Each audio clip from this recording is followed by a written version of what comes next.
세상에 떠도는 기묘한 괴담들. 첫 번째 이야기. 가격이 저렴한 집에서 살 때 실제로 겪었던 실화괴담.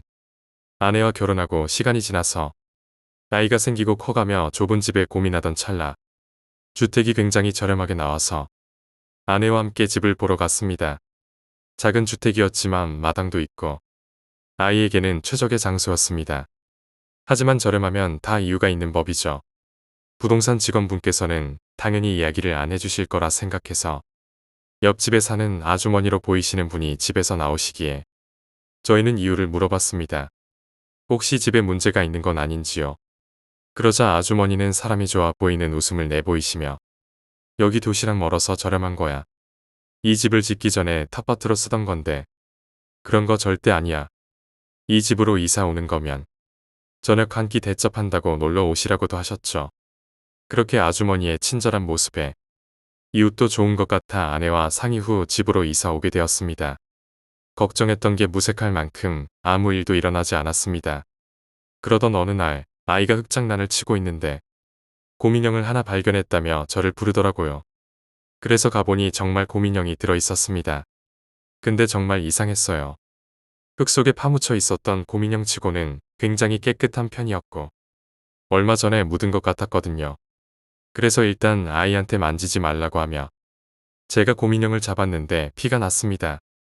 일단 지혈을 하고 곰인형을 열어보니 곰인형 안에는 유리 조각이 가득 들어있었어요. 일단 휴지통에 버린 후 집으로 다시 들어가려는데 아주머니가 나오시더라고요.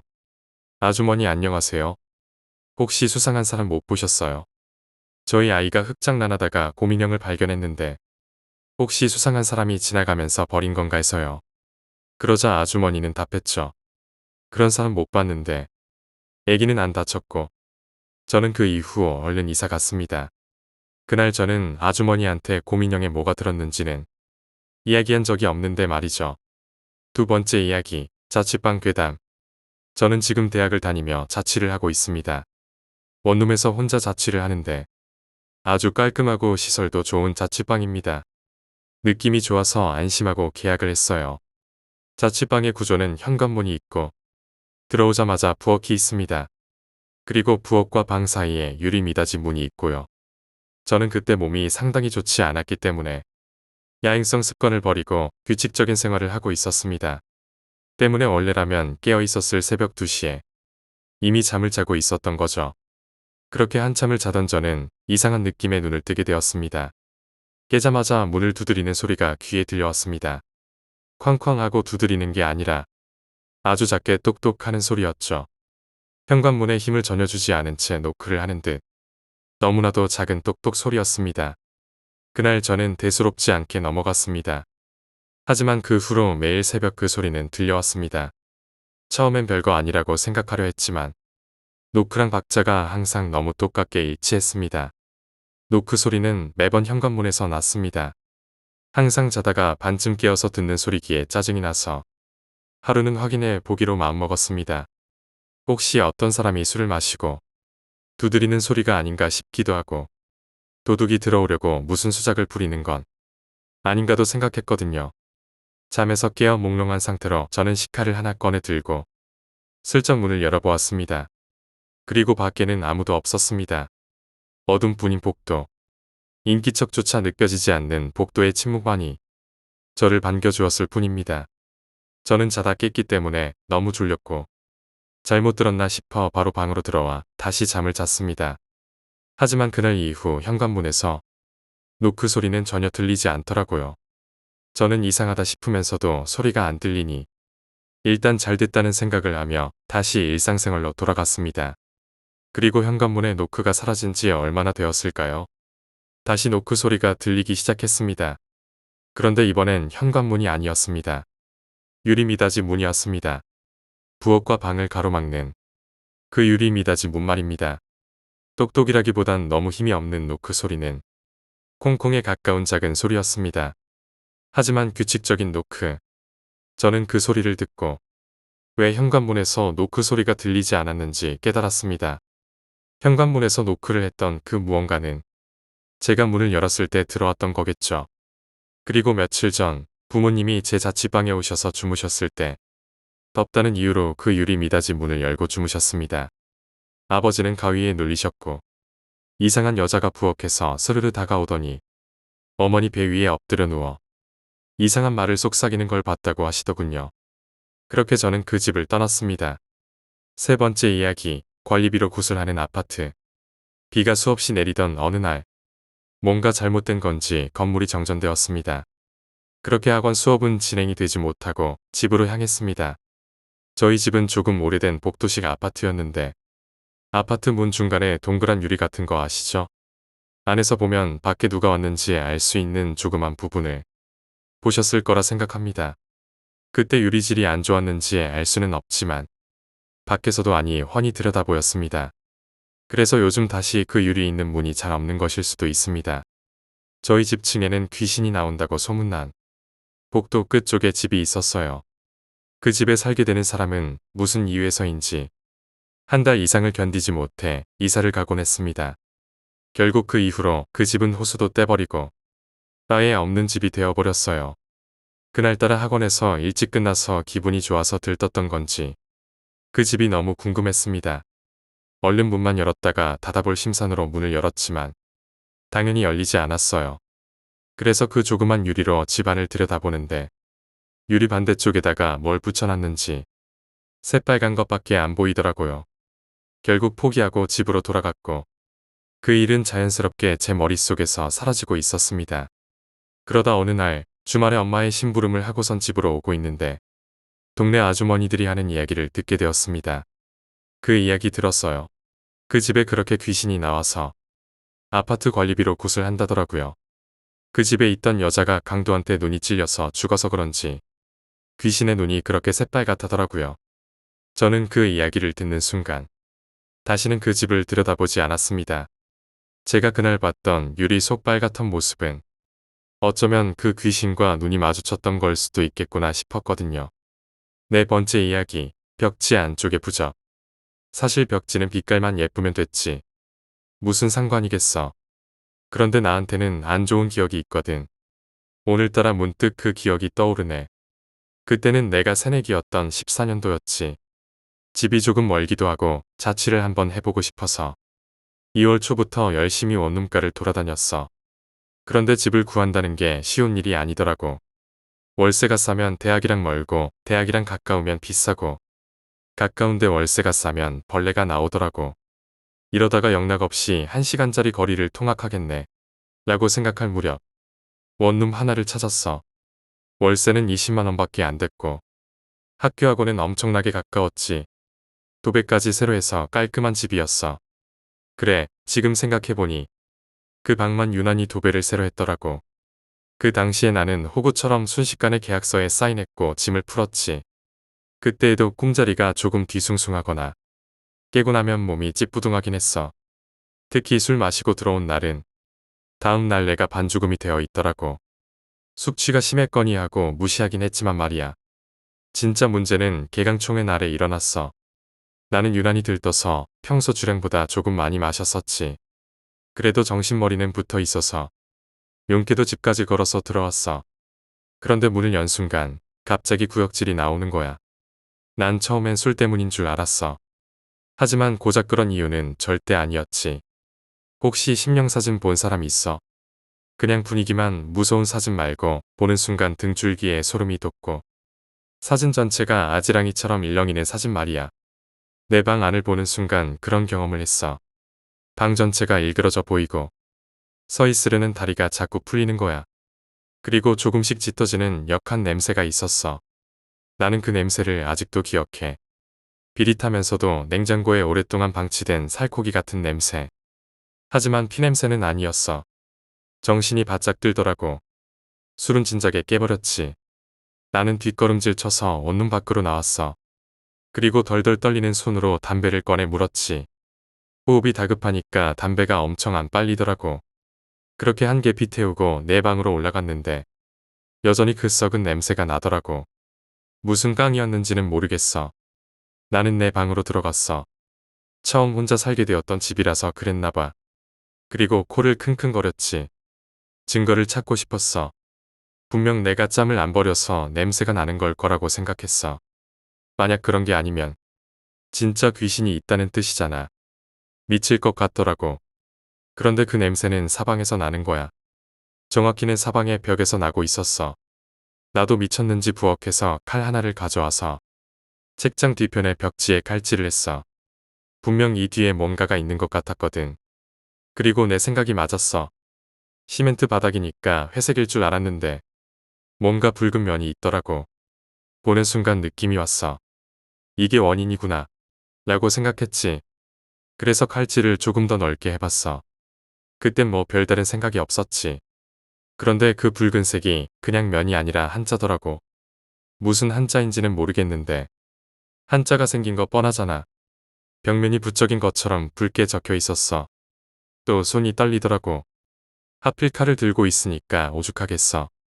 나는 미친놈처럼 벽 한 면에 붙은 벽지를 칼로 뜯어냈어.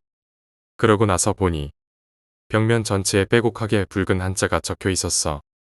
여기 있으면 안 되겠다 싶어서 칼을 떨어뜨리고 뛰쳐나왔어. 다리가 다 후들거리더라고. 그날 밤은 과방에서 보냈어. 다음날 주인 아주머니한테 방을 뺀다고 연락했지. 그 아줌마는 다 알면서도 나한테 세를 놨더라고. 깽판 치려다가 도배값은 집값 낸다고 해서 말았어. 그 후부터는 졸업할 때까지 통학했지. 다시는 모르는 벽에 기대서 자고 싶지 않더라고. 지금은 직장 때문에 어쩔 수 없어 원룸에서 살고 있는데 주인 몰래 벽지를 살짝 뜯어서 확인해보고 계약했어. 그때처럼 한자가 붉게 새겨진 원룸은 거의 없었지. 근데 가끔씩 그런 방이 있긴 했어. 5번째 이야기, 중환자실의 친구. 저에게는 소꿉친구가 있습니다. 그 소꿉친구는 초등학교 5학년 때 교통사고로 크게 다쳐 의식을 찾지 못해 중환자실에 입원한 적이 있습니다. 제가 지금부터 할 이야기는 정희가 입원해 있던 시기에 저와 정희가 꿨던 꿈에 관한 이야기입니다. 의식을 차리지 못하고 병원 침대에 누워있는 정희를 보고 왔던 날, 저는 꿈을 하나 꿨습니다. 꿈에서 저는 부둣가를 헤매고 있었습니다. 꿈이었지만 정말 한참을 헤매었던 것 같습니다. 그러다 저 멀리 항구에 사람들이 모여있는 게 보였습니다. 저기서 뭘 하는 건가 싶어 그쪽으로 가보니 사람들이 길게 줄을 서서 배를 타고 있더군요. 그 배는 엄청나게 컸습니다. 일반 여객선보다도 몇 배나 더 컸는데 그 많은 사람들이 일렬로 줄을 서서 배를 타고 있는 광경이 너무 신기했습니다. 저는 줄을 서 있는 사람들에게 이 배는 어딜 가는 배인지 왜 모두 줄을 서 있는 건지 물었지만 아무도 제 말에 대꾸는커녕 무표정으로 저를 무시했습니다. 꿈이었지만 사람들이 저를 무시하는 것에 대해 마음이 상했고 어떤 장난이라도 쳐볼까, 새치기라도 해볼까 하며 배 입구로 올라가는 계단 쪽으로 갔습니다. 그렇게 앞으로 걸어가던 중 일렬로 서 있는 사람들 중에서 그 친구를 발견했습니다. 저는 반가운 마음에 친구에게 다가가 손을 잡고 흔들었지만 친구는 동상처럼 움직이지 않았고 제 쪽을 쳐다보지도 않았습니다. 그저 다른 사람들처럼 무표정한 얼굴로 계속 앞만 보고 있었습니다. 그제서야 줄 서 있는 사람들이 뭔가 이상하다는 걸 느낀 저는 주변을 둘러보는데 줄은 서서히 줄어들어 친구가 배에 탈 차례가 다가왔습니다. 그런데 배 입구에서 검은 옷을 입은 사람들이 배에 타는 사람들을 한 사람씩 확인하고 있더군요. 그 검은 옷을 입은 사람들을 보는 순간 굉장히 무섭고 불안한 감정이 밀려왔고 친구를 태우면 안 되겠다는 생각이 들었습니다. 저는 친구를 줄에서 벗어나게 하기 위해 있는 힘껏 친구를 데리고 도망치려 했습니다. 하지만 친구를 안고 달리려다 균형을 잃고 넘어지는 바람에 꿈에서 깨어났습니다. 꿈에서 깬 후에도 한동안 진정이 되지 않아 거칠게 숨을 내쉬며 침대에 멍하니 앉아 있었습니다. 너무 무서워서 그 뒤로 친구의 병문안도 가지 않았고 그날 제 꿈 때문에 친구가 잘못된 건 아닌가 하는 생각이 컸거든요. 꿈 이야기는 아무에게도 이야기하지 않았습니다. 꿈을 꾸고 2주 뒤 친구의 의식이 돌아왔다는 전화를 받았습니다. 얼른 친구에게 달려갔죠. 친구에게 갔더니 친구는 저를 보자마자 울면서 이야기하더군요. 자신이 커다란 배를 타려고 줄 서 있는 꿈을 꿨다고요. 그리고 그 사람들은 머리가 깨져 피를 흘리는 사람, 다리 한쪽이 없는 사람, 배가 터져 장기가 다 나와 있는 사람, 나이가 든 할머니와 할아버지 등 자기 앞에 서 있는 사람들이 너무 무서워서 줄에서 벗어나고 싶은데 아무리 해도 몸이 움직이지 않더래요.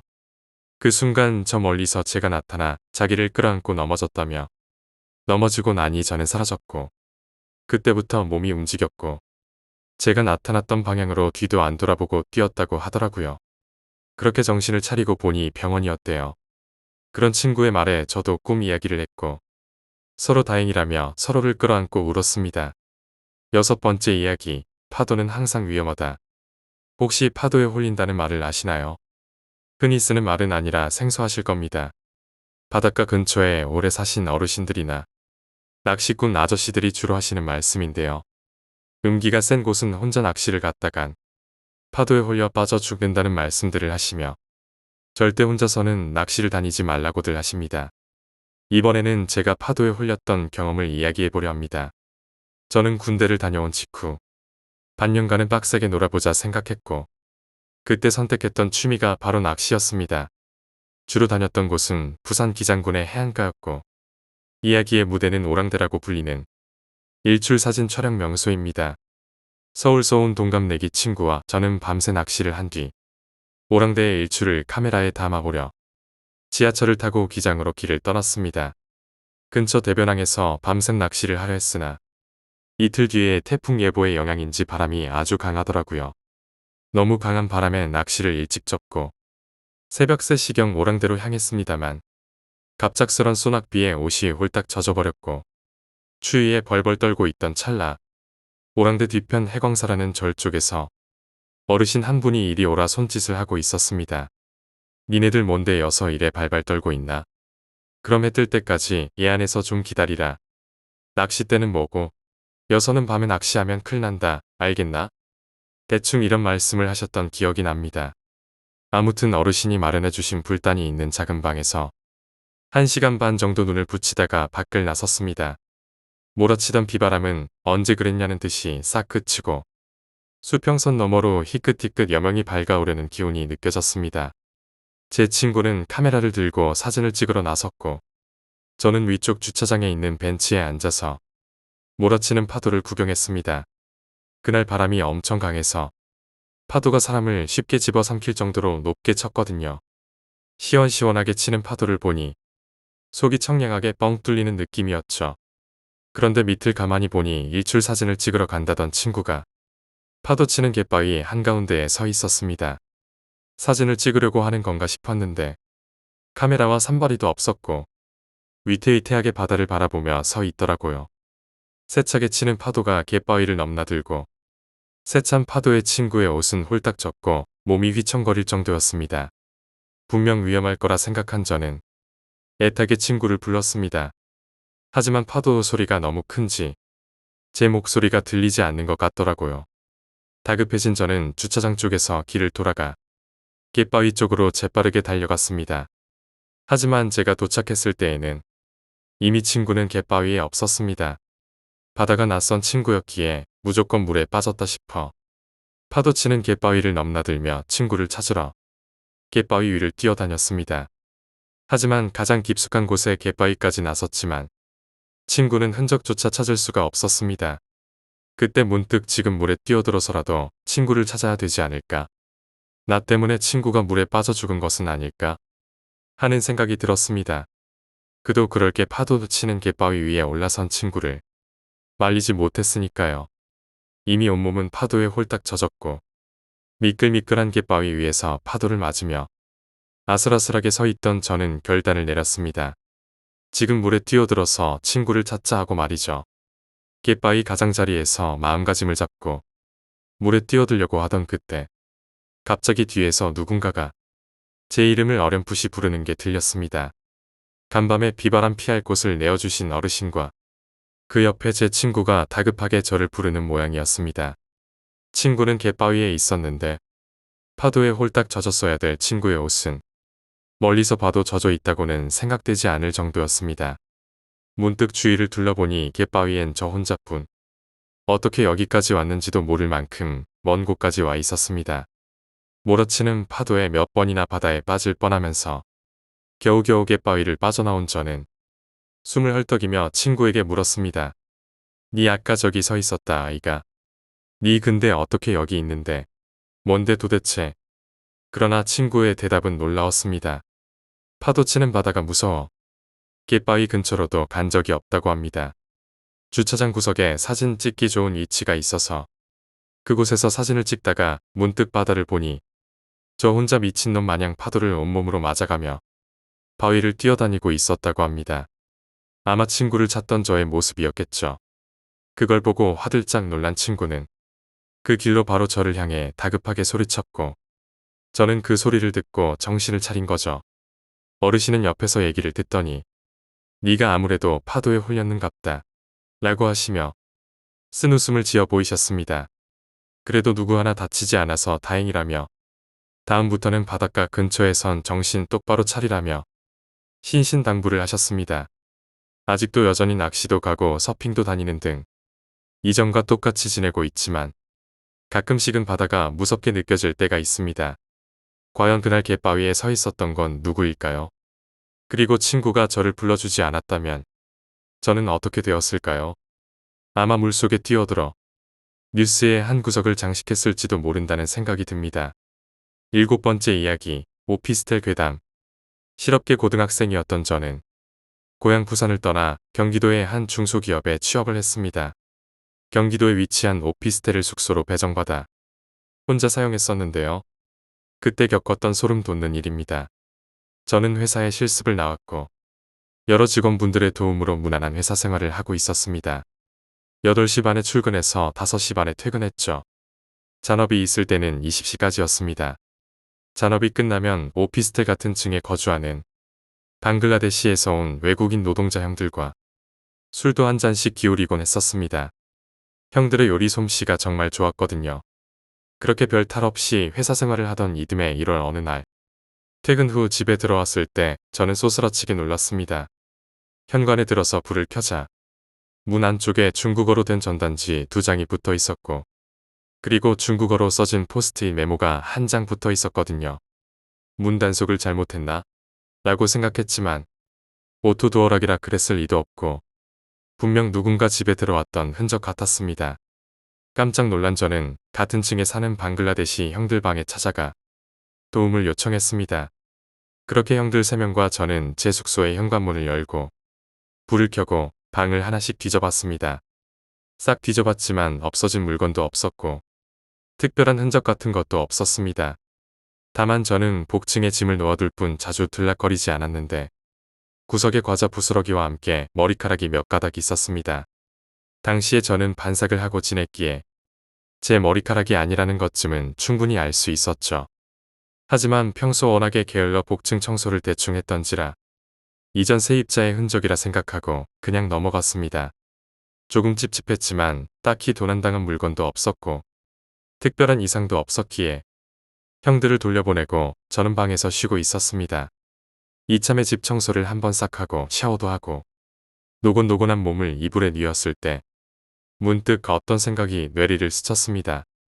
분명히 퇴근 후 현관문을 열고 그 뒤에 현관에 불을 켰을 때 문에 붙어있는 전단지와 포스트잇을 발견했는데 이상하게도 방글라데시 형들을 데리고 왔을 때 현관 불은 꺼져 있었고 저는 다시 현관에 불을 켰다는 사실을 알아채게 됩니다. 지나침 억측일지도 모르지만 아마 제가 퇴근한 직후에는 방 안에 사람이 있었다. 저는 그렇게 생각했습니다. 이 생각이 들자마자 집 안은 더 이상 저에게 안전한 곳이 아니었고 그날 하루는 방글라데시 형들 숙소에서 묵었습니다. 그리고 다음날 회사의 사정을 설명해서 연차를 내고 3달간 모아뒀던 돈을 가지고 새 원룸을 구해 나갔습니다. 경찰에 신고할까 망설이기도 했지만 청소하면서 중국어로 된 전단지와 포스트잇을 모두 버려버렸고 당장 피해를 입은 것도 없어서 신고하기에는 조금 애매하지 않나 싶어 방만 옮기고 이 일은 깔끔하게 묻자라고 생각했습니다. 그 이후에는 뭐 몇 달 회사를 더 다니다 군대 때문에 다시 고향에 내려갔었는데 저는 또다시 이 동네에 와서 살고 있네요.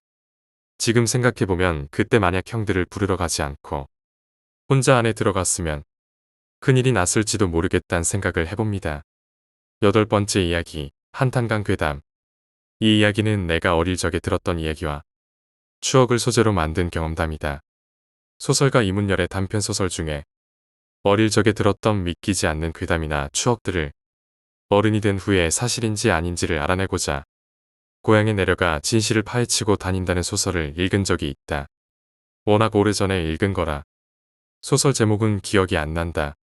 나도 그런 심정으로 이 이야기를 시작해 보려고 한다. 그리 무서운 이야기는 아니지만 이 동네에서만 겪을 수 있는 워낙 독특한 이야기들이다.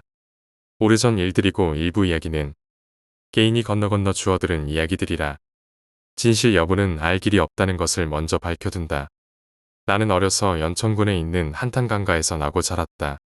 한탄강은 독자적으로 굽이쳐 흐르다가 하류에서 임진강 지류와 만나 임진강이라는 큰 강이 되는 연천군을 관통하는 강이다. 지금은 상류의 농가에서 버리는 축사 유기물 등으로 인해 물이 많이 더러워졌지만 내가 어릴 적만 해도 물이 정말 깨끗해서 깊은 강바닥이 훤히 들여다 보일 정도로 물이 맑았고 여름이면 피서를 즐기러 많은 사람들이 모여들던 강이었다. 어르신들 때는 더 맑아서 그 강물을 마시기도 했다고 한다. 나는 어려서부터 친구들과 여름마다 한탄강에서 수영을 하며 놀았고 어항과 반도 그리고 방울 낚시로 물고기도 잡고 멱도 감으면서 강에서 살다시피 하며 자랐다. 어릴 적엔 물이 매우 맑아서 모래무지나 민물새우 등이 잡혔었는데 나중에 물이 더러워져 빠가사리나 쏘가리 그리고 장어 같은 물고기만 잡히던 기억이 난다. 여자아이들과 아주머니들은 한탄강에 내려와 소라도 잡고 빨래도 하던 그런 고마운 강이었다.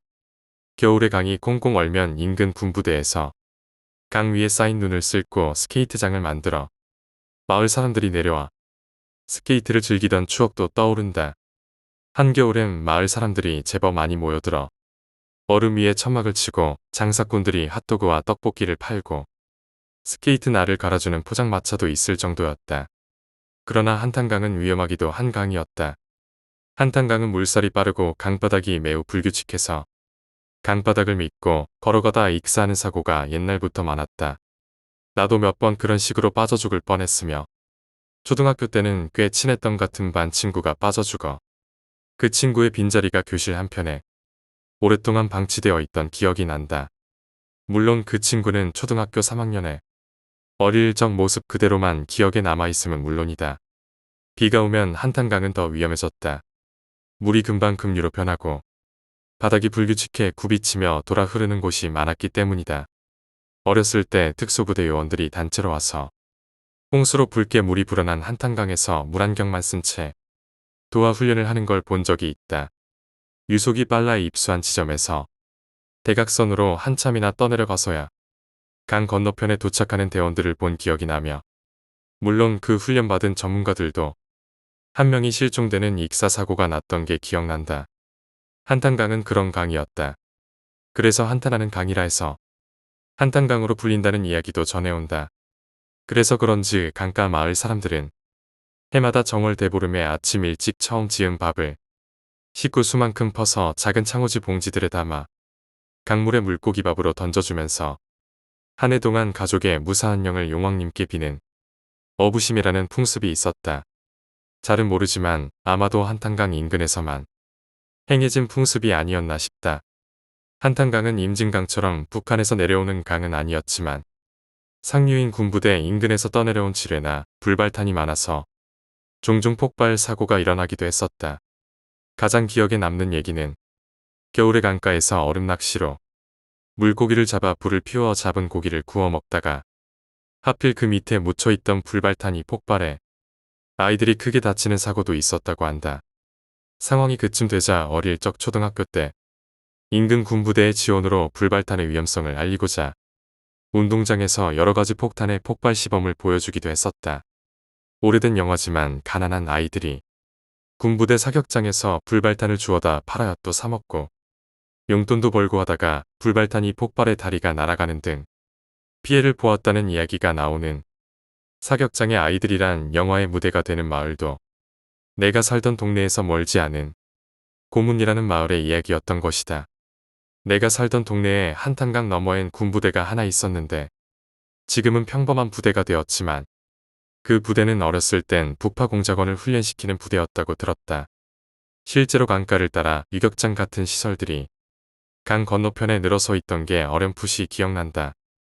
그 부대원들은 북파공작원들답게 매우 거칠었던 것 같다. 때론 강가에 단체로 몰려나와 알몸으로 목욕을 하는 바람에 강 이쪽에서 빨래를 하던 아낙네들의 눈살을 찌푸리게 하기도 했었다고 한다. 심지어 자기 물건을 보란 듯이 꺼내놓고 건너편 여자들을 희롱하는 일도 흔했다고 한다. 또한 내가 살던 마을은 면 단위의 크지 않은 마을이었는데도 동네에 작은 기지촌이 있던 특이한 마을이었다. 내가 고등학교 때까지만 운영되었던 걸로 기억되며 아마도 군부대가 많은 지역 특성상 그런 혐오시설이 운영됐던 게 아닌가 싶다. 지금은 물론 모두 철거되었지만 말이다. 중학교 때 친구랑 밤늦게 놀다가 영어를 가르치시던 총각 선생님이 그 기지촌에서 나오시는 걸 우리가 발견하자 얼굴이 빨개지시며 황급히 걸어가시던 기억이 난다. 물론 당시에 우리는 순진해서 그 의미를 몰랐었지만 말이다. 하지만 아직도 군부대는 여전히 많아서 외박 나온 군인들이며 면회를 왔던 가족들이 주말이 되면 시내에 많이 보인다. PC방이나 롯데리아에 민간인들보다 군인들이 더 많다고 말하면 믿을지 모르겠다. 그리고 10년 전쯤엔 외박 나온 군인들이 유흥비를 벌기 위해 군번과 계급장을 떼고 술 취한 마을 주민들을 덮쳐 지갑을 털어가는 사고도 종종 있었다고 한다. 방학이 되면 내가 살던 동네에서 북쪽으로 멀지 않은 이모님 댁에 몇 주씩 묵으며 사촌 형들과 놀다 오곤 했었는데 작은 가게집을 하시던 이모님 댁도 군부대 인근이라 군인들이 종종 군것질거리를 사러 들르곤 했었다. 한 번은 소총을 좌경계총 한 군인과 함께 민무늬 군복을 입은 2명의 군인이 가게에 들르는 걸 본 적이 있다. 당시는 군사정권이 새로 들어서며 삼천교육대라는 부대를 만들어 전국의 깡패나 불황자들을 잡아들여 강제 정신교육을 시키던 시절이었다. 연천에도 그런 군부대가 많이 있었고 그 사람들 중 몇 명이 왔던 거라고 나중에 이모부님이 알려주셔서 알게 되었다. 그런데 당시 9시 뉴스에서 본 삼천교육대는 하나같이 깡패들이라 얼굴이 우락부락하고 몸에 문신이 있는 거친 얼굴들이었는데 내가 본 삼천교육대원은 얼굴이 하얗고 딱 봐도 공부를 많이 한 사람의 모습이어서 이상하게 생각했던 기억이 난다. 당시에 삼천교육대는 무자비한 훈련과 정신교육으로 많은 사람들이 죽어나갔다고 하며 어른이 된 후 술자리에서 들은 얘기로는 그렇게 사망한 사람들은 소각장에서 소리소문 없이 소각되었는데 내가 살던 동네 인근에도 그런 용도로 지어진 소각장이 몇 군데 있었다고 한다. 물론 마을 사람들에겐 개도살장이라는 이름으로 포장된 채 운영되었었다고 한다. 나중에 알게 된 사실은 실제로 삼천교육대에는 불량배 외에도 많은 언론인들과 사상범 그리고 문학가들이 다수 포함돼 있었다고 하는데 그 하얀 얼굴의 병사도 그런 지식인 중 한 명이 아니었나 싶다. 그 하얀 얼굴의 훈련병이 당시 중학생이던 어린 나를 미소를 짓고 의미심장하게 바라보던 표정을 지금도 잊을 수가 없다. 그때 그분은 과연 살아남았을까? 이렇게 많이 어두운 과거를 지녔던 연천이지만 지금은 많이 밝아지고 좋아지고 있다. 통일조국의 중심이란 슬로건을 내건 최신식 아파트도 많이 지어졌고 한탄강가는 깨끗하게 정비된 공원과 산책로 그리고 위락시설들이 들어섰다. 또한 깨끗한 밤하늘의 별자리와 여기서만 볼 수 있는 철새들을 구경하러 몰려드는 관광객들도 많아지고 있다. 통일이 되면 연천은 더 밝아지고 좋아질 것으로 기대한다. 내가 이런 열악한 교육 환경 속에서도 비교적 바르게 성장한 게 신기하다는 생각마저 들기도 한다. 마지막으로 내가 한탄강에서 직접 겪은 짧고 무서운 경험을 소개하고 마칠까 한다. 나는 강가에서 자라서 나룻배의 노를 아주 잘 저었다. 노가 양옆에 달린 서너 명이 겨우 탈 수 있는 작은 배였는데 중고등학생 때 그걸 타고 강 위를 자주 오가며 수상 산책을 하곤 했다. 그날도 저녁 무렵 배를 타고 강을 한 바퀴 돌고 올 요량으로 노를 저어서 저녁 안개가 옅게 깔린 바람 한 점 없이 잔잔한 강물 위를 여유롭게 산책하고 있었는데 수면에 뭔가 허름한 부표 같은 게 떠 있는 게 보였다. 당시엔 어른들이 초코낚시라고 해서 그물을 오랫동안 설치해 두었다가 물고기가 잡혀서 못 나오면 며칠에 한 번씩 물고기를 회수해 가는 어망이 많던 터라 그 어망 위치를 알리는 부표인 줄 알고 지나치려 했는데 부표 및 물속에 뭔가 희뿌연 덩어리 같은 것이 보였다. 그때만 해도 물이 깊고 맑아서 물속이 시퍼렇게 들여다보여 물의 두려움을 가진 사람들이라면 충분히 공포심을 느낄 만한 물속 풍경을 보여주곤 했었다. 그런데 어망이라면 검은 그물이라 아무것도 안 보이어야 정상일 텐데 뭔가 이질적인 느낌이 들고 호기심이 발동해 그걸 들어올려 보았다. 그걸 들어올리는 순간 줄에 달려 올라오던 그 희뿌연 것에 뚜렷한 이목구비가 드러나는 것이 아닌가. 급히 배를 돌려 나루터로 미친 듯이 노를 저어 돌아오는 내 머릿속으로 방금 전 분명히 보았던 사람의 얼굴, 불투명한 물빛에 투과되어 떠오르던 그 희미한 얼굴은 나를 잇는 힘을 다해서 노를 젓게 만들었고 얼굴이 하얗게 질려 어둑어둑한 그 강가를 도망치게 만들었었다. 물론 너무 공포스러워서 다신 그 근처로 배를 타고 가보지도 못했다. 그렇게 시간은 흘렀고 그 기억은 잊혀졌지만 그때 거기서 떠오르던 희멀건 얼굴 형상의 물체는 무엇이었을까? 정말 토막난 사람의 머리였을까? 아니면 마네킹이었을까? 그것도 아니면 내가 잘못 보았던 걸까? 이제 다시는 그걸 알아낼 방법이 없는 오래전 일이 되어버렸지만 아직까지도 정말 그 얼굴의 정체가 궁금하다. 9번째 이야기, 폐가.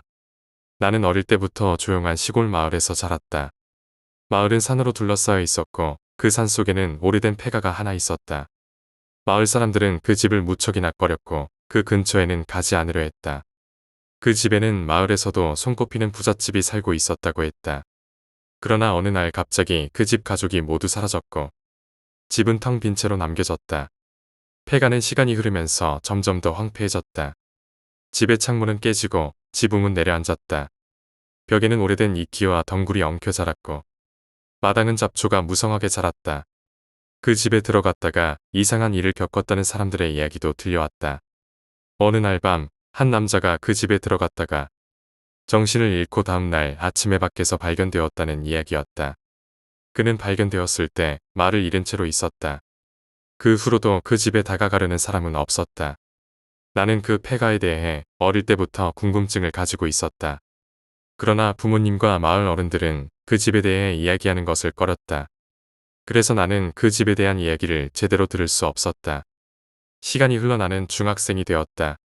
어느 날 나는 친구들과 함께 산에 올라갔다.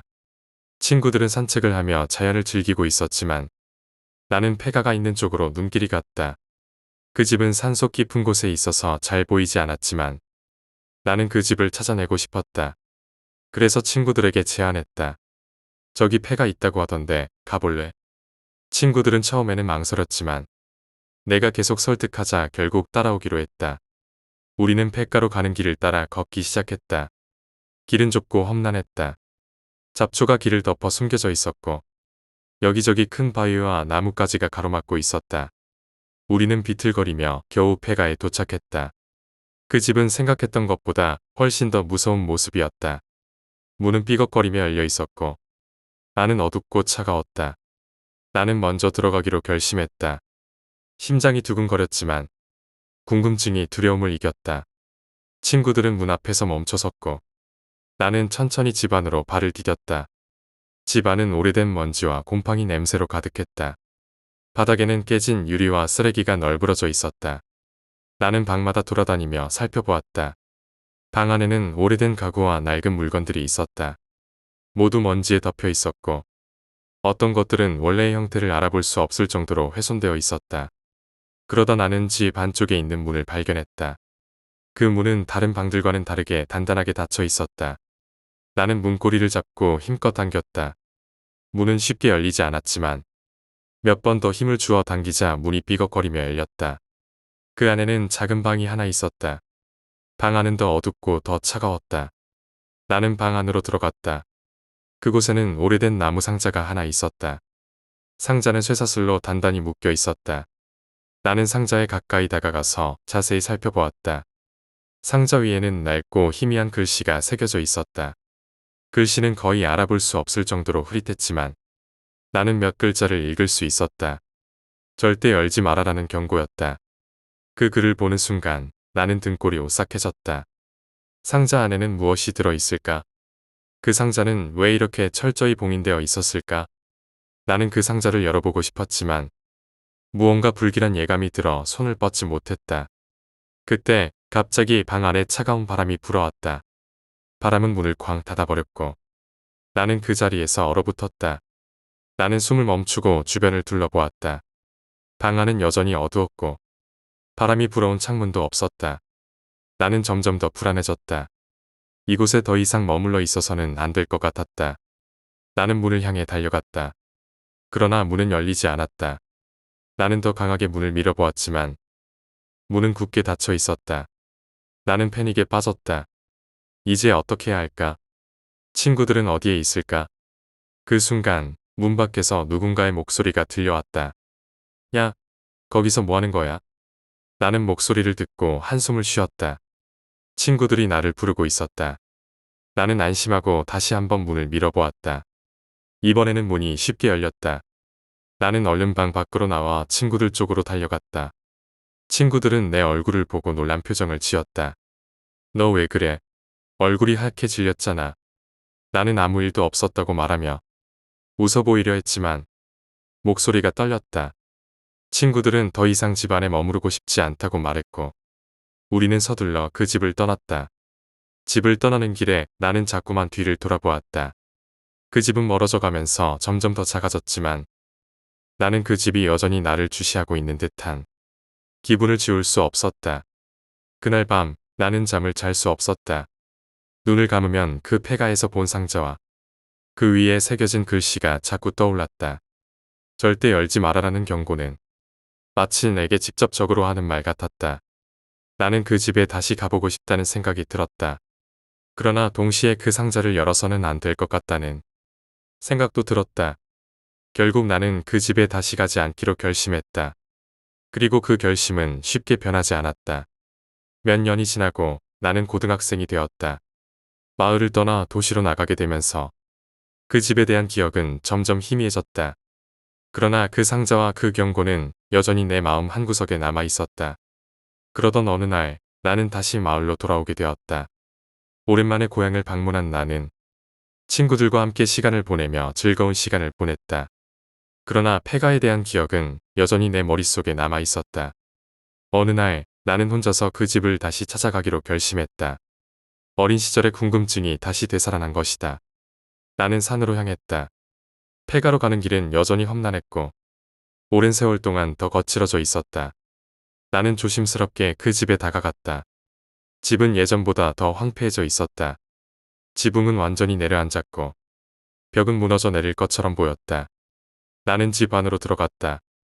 안은 여전히 어두웠고 냄새는 더 악취가 나는 듯했다. 나는 그때 그 방을 다시 찾아갔다. 방은 예전과 다름없이 닫혀 있었다. 나는 문을 열고 안으로 들어갔다.